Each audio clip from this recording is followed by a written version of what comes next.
You remember how I lost everything? How I was left with nothing after my husband's death.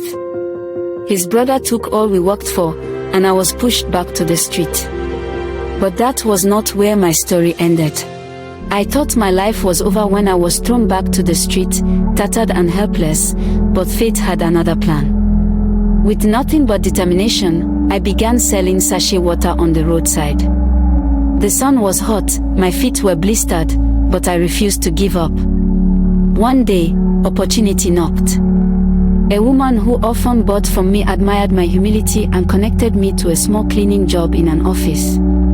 I accepted it with gratitude. In that office, I worked tirelessly, mopping the floor and greeting staff with respect, even when some ignored me. My dedication did not go unnoticed. Slowly, I was promoted from cleaner to office assistant. Then, from assistant to supervisor. With every promotion, I learned, grew, and sharpened my skills. Years passed, and the once broken woman rose through the ranks until I became a manager. But I did not stop there. I saved every kobo, invested wisely, and finally, I built my own company. From an ordinary cleaner, I transformed into a CEO, sitting in a sophisticated office, managing staffs, and running my empire.